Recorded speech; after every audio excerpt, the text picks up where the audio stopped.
Pernahkah kau rasa terperangkap dalam rutin yang sama? Kau ada impian, tapi kau biarkan alasan seperti tak cukup masa atau tak cukup bakat menghalang kau?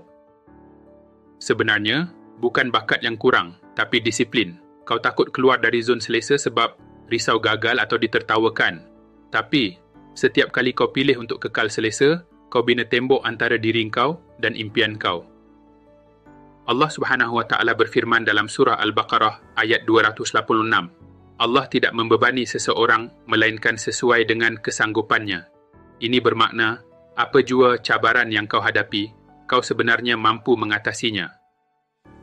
Ya, mungkin perit dan susah, tapi kau ada kekuatan itu jika kau berani menggunakannya. Jadi, adakah kau nak terus beri alasan atau mula hidup mengikut potensi sebenar kau?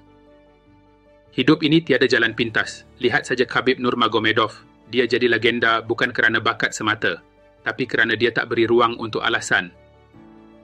Dia bangun sebelum matahari terbit, berlatih ketika orang lain berehat. Kejayaannya bukan datang dari impian kosong, tapi dari usaha tanpa henti.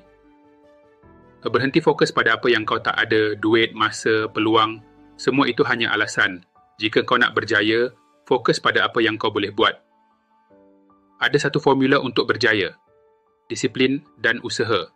Disiplin adalah sebab utama kenapa orang biasa boleh mencapai perkara luar biasa.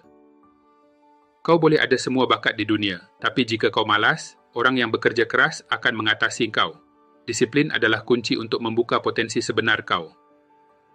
Allah Subhanahu Wa Taala berfirman dalam surah An-Najm ayat 39, dan bahawa sesungguhnya tidak ada balasan bagi seseorang melainkan balasan apa yang diusahakannya. Maksudnya jelas. Orang takut kejar impian sebab takut gagal. Tapi, kegagalanlah yang akan menjadikan kau lebih kuat. Bila kau jatuh, kau belajar untuk bangun. Apa lagi yang kau tunggu? Setiap hari adalah peluang untuk mengubah hidup kau. Jangan tunggu masa yang sesuai, sebab masa itu takkan datang. Allah berfirman dalam surah Al-Insyirah ayat 6. Sesungguhnya bersama kesulitan pasti ada kemudahan. Perjalanan kau mungkin terasa berat, tapi percayalah, kemudahan itu akan datang jika kau konsisten bertahan.